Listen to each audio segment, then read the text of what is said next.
किस्मत अपनी अपनी है, किसको क्या सौगात मिले, किसी को खाली सीप मिले, किसी को मोती साथ मिले। सो हेलो फ्रेंड्स, कैसे हैं आप सभी। उम्मीद करती हूँ कि आप सभी बहुत अच्छे होंगे और अपनी पढ़ाई को मन लगा के कर रहे होंगे।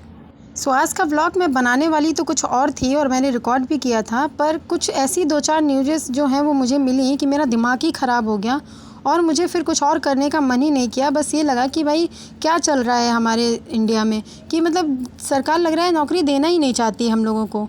और जो मैं सबसे पहले लाइन्स बोली ना, वो सच में बिल्कुल सही ही हैं कि किस्मत अपनी अपनी ही है भाई। किसको क्या सौगात मिल जाए ना, कोई कुछ नहीं कह सकता। अभी तक ये हुआ करता था कि जो जितनी मेहनत करेगा उसको उतना ही फल मिलेगा, पर आज के टाइम पे ऐसा बिल्कुल भी मुझे नहीं लग रहा है। और अब हम लोगों को ये मान लेना चाहिए कि सरकार हमें नौकरी देना ही नहीं चाहती है। आज मेरे मन में बहुत ही ज़्यादा गुस्सा है और मैं बस इस ब्लॉग में वो शायद मेरा वो गुस्सा ही निकल रहा है कि मैंने ना पूरे दिन का रूटीन अपना रिकॉर्ड किया था कि आज का जो व्लॉग होगा मैं उसमें अपने पूरे दिन का रूटीन ही दिखाने वाली थी। पर जैसे ही मैंने सुना देखा तो मुझे लगा कि इसमें मेरा गुस्सा निकलेगा ही निकलेगा। मुझे बोलने की मजबूरी पड़ गई कि मैं कुछ और कर ही नहीं पाई। फिर अभी हाल ही में हमने सुना था कि 5000 स्कूल जो है वो यूपी में बंद करा दिए गए हैं। तो कहाँ देखिए, जब स्कूल ही बंद होंगे तो ना स्कूल होंगे ना टीचर की ज़रूरत है। तो बस सीधी सी बात है, आप लोग ये समझ लीजिए कि हमें नौकरी नहीं मिलने वाली है, हमें सरकार नौकरी देना ही नहीं चाहती है। उस न्यूज़ को हमने सुना ही था कि हमने कल फिर एक नई न्यूज़ सुनी जो कि अपने आप में एक अजूबा ही मान सकते हैं आप लोग उसको। देखिए कितने ऐसे लोग हैं जो बीएड बीटीसी करके घूम रहे हैं, पीएचडी करके घूम रहे हैं, ठीक है, पर उनको हमारी सरकार क्या कर रही है, वैकेंसी ही नहीं निकाल रही है। वैकेंसी निकालती है तो जॉब अब नहीं देनी उनको, एग्ज़ाम नहीं कराती है, एग्ज़ाम कराएगी तो पेपर लीक हो जाता है, पेपर नहीं लीक होता है तो पता चले किसी भी कारणवश पेपर को कैंसिल कर दिया जाता है, ठीक। लेकिन अभी देख सकते हैं आप, मैंने सुना कि रिंकू सिंह करके एक क्रिकेटर हैं जिनको बीएसए अधिकारी चुना गया है, उत्तर प्रदेश का बीएसए अधिकारी चुना गया है। अब बीएसए अधिकारी क्या होता है? बीएसए अधिकारी यूपी पीएससी को क्वालिफाई करके, इंटरव्यू क्वालिफाई करके, मतलब एक पीसीएस लेवल का जो एग्ज़ाम होता है उस चीज़ को क्वालिफाई करता है और उसके लिए बीएड बीटीसी का ज़रूरी है होना, बीएड का होना ज़रूरी है। पर जिनको ये जॉब दी गई है, योगी ने जिनको जॉब दी, उनको पता चले क्या उसकी क्वालिफ़िकेशन है, 8वीं या 9वीं पास क्वालिफ़िकेशन है। तो अब आप सोच सकते हैं कि बेसिक शिक्षा अधिकारी उस इंसान को बनाया गया है जो खुद मतलब उसके पास बेसिक शिक्षा नहीं है। तो हम क्या ही समझेंगे कि हमारा देश कहाँ जा रहा है, शिक्षा स्तर हमारा कहाँ है, इस चीज़ से हम लोग अंदाज़ा लगा सकते हैं। तो यहाँ से हम लोग समझ सकते हैं कि क्या हम लोगों को नौकरी मिलेगी। आप लोग झूठ मानेंगे, मतलब मेरा बीएड नहीं है तो मुझे लग रहा था कि मुझे बीएड करना चाहिए। बीएड नहीं करेंगे तो शायद हम कुछ और आगे नहीं कर पाएंगे, हमारे सारे रास्ते बंद हो रहे हैं। क्योंकि अभी तक पीजीटी का हम लोग फॉर्म अप्लाई कर सकते थे, यूपी पीजीटी का, लेकिन नियम बदला और ये हुआ कि भाई अब यूपी पीजीटी के लिए भी बीएड अनिवार्य होगा। तो मैं तो बीएड करने का सोच रही थी, पर जब मैंने ये न्यूज़ सुनी ना तो अब तो मेरा मन पढ़ाई से ही ख़त्म हो रहा है। मुझे लग रहा है इससे अच्छा तो भैया हम जा कर के कहीं पर पार्लर सीख लेते और एक नौवा की दुकान खोल के बैठ जाते, सुबह शाम वैक्सिंग करते और उससे पैसा कमाते, तो अपना और अपने फैमिली का जो है टाइम वेस्ट ना करते। कम से कम हम लोग इस चीज़ चक्कर में, पढ़ाई के चक्कर में, क्योंकि क्यों पढ़ाई करता है भाई, मिडिल क्लास आदमी जो है वो क्यों पढ़ाई करता है? इसलिए तो करता है ना, क्योंकि ना तो उसके पास इतना पैसा होता है कि वो अच्छा खासा अपना कोई बिज़नेस स्टार्ट कर सके बढ़िया पैसा लगा के, या फिर कहीं पे पैसा दे के भर के कोई नौकरी ले सके, ऐसा कर नहीं पाता है। और ना तो निम्न स्तर का आदमी है, हम वो भी नहीं कर सकते कि चलो कहीं पे जाके कोई सब्जी का ठेला ही लगा लेते हैं, कोई चाउमीन बर्गर का ठेला ही लगा लेते हैं भाई, क्योंकि हमको वो काम करने में शर्म आएगी। क्योंकि मिडिल क्लास वाला आदमी थोड़ा सा पढ़ जाता है तो फिर उसको वो काम करने में भी शर्म आती है। तो मतलब मिडिल क्लास वाला आदमी कहीं का नहीं रह गया, ना घर का ना घाट का वाला काम हो चुका है। क्योंकि हम उसको लगता है कि भाई हम पढ़ेंगे, पढ़ के अपनी मेहनत करेंगे और मेहनत से सब कुछ हासिल करेंगे।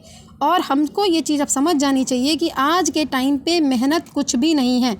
आज के टाइम पे सिर्फ़ और सिर्फ लक काम करता है भाई। आपका लक है, आपका जुगाड़ है तो सब काम होगा, वरना कुछ भी काम नहीं होने वाला है। आप मेहनत कर कर के मर जाओगे। ना जाने कितने लोग ऐसे हैं जो बीएड बीटीसी करके घूम रहे हैं।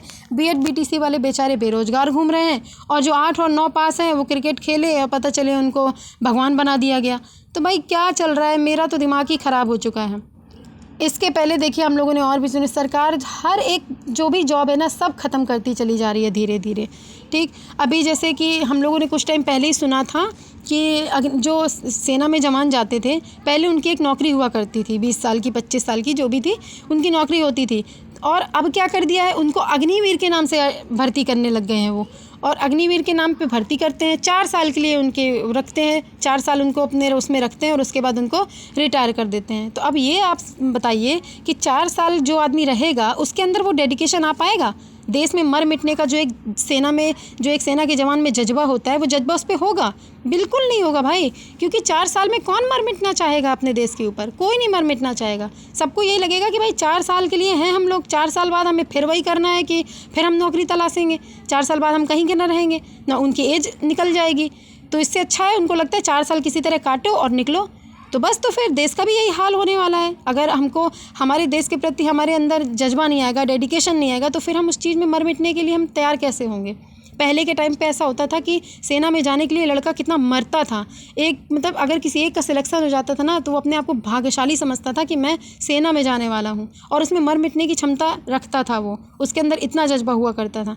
पर जब मन से आदमी हताश होगा और उसका मन ही खुशी नहीं होगा, सिर्फ पेट पालने के लिए और सिर्फ उसके लिए कोई काम कर रहा होगा, तो सिर्फ वो काम ही करेगा जिसमें काम चला सके, बस।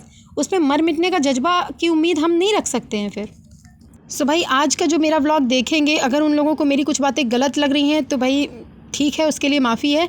पर मेरे मन में ये चीज़ें हैं, मुझे गुस्सा आ रहा था, मेरे मन में जो चीज़ें थी आज के व्लॉग में मैंने उस चीज़ को बोल दिया। मैंने तो एक अच्छा खासा व्लॉग रिकॉर्ड किया था भाई कि मैं उसको अपलोड करूँगी, पर जब ये चीज़ देखी तो मैंने सारी चीज़ें बंद करके मैंने सिर्फ गुस्से में वॉइस ओवर किया है। अब उस चीज़ को जो भी लोग समझें, मेरे को गुस्सा आ रहा है। मैं तो कहाँ, हम कितने जाने लोग, मैं अपनी बस बात नहीं कर रही हूँ। चलो ठीक है, मैंने बीएड नहीं किया, पर मैं बीएड करने का सोच रही थी। पर जब शिक्षा स्तर को देखते हैं ना हम, तो यार दुखी होता है मन, लगता है कि हम पढ़ाई वाली लाइन पे आ गए, हमें पढ़ना नहीं चाहिए था। काश कि हमें भी बचपन से ये सिखाया गया होता कि पढ़ना लिखना नहीं है, जाओ कोई दुकान खोलो, जाओ कहीं पे जाके मजदूरी करो, अपना पेट पालो और ज़िंदगी जियो। आज इतना दुख हो रहा है कि बताइए, 8-9 पास इंसान शिक्षा अधिकारी बन के बैठ गया, वो क्या ही देश को चलाएगा यार, क्या ही प्रदेश को चलाएगा। और जो इंसान वेल एजुकेटेड है, वो बेचारा कहीं चपरासी की नौकरी ढूंढ रहा होगा। जाके देखें कि मतलब कितने ऐसे लोग हैं जो एजुकेशन उनकी ज़्यादा है, अगर उनको डिग्री कॉलेज में पढ़ाने की एजुकेशन है ना, तो वो बेचारा प्राइमरी में पढ़ा रहा है। क्यों? क्योंकि उसको नौकरी चाहिए, उसको अपने स्टेबल होने के लिए कुछ चाहिए, जॉब। और स्टेबल होने के लिए वो बेचारा पीएचडी करा हुआ इंसान जो कि हाई एजुकेटेड है, वो जाके एक प्राइमरी टीचर बन के बैठा हुआ है, जिसके लिए बीटीसी चाहिए केवल, वो बीएड वाला भी जाके बैठ रहा है। मतलब ये इस लेवल में आदमी आ चुका है। तो चलिए फ्रेंड्स, क्या ही कर सकते हैं, बाकी तो आप लोग समझदार हैं ही कि कहाँ जा रहा है, क्या हो रहा है। तो मिलते हैं नेक्स्ट ब्लॉग में, तब तक के लिए bye bye. Like share subscribe ज़रूर कर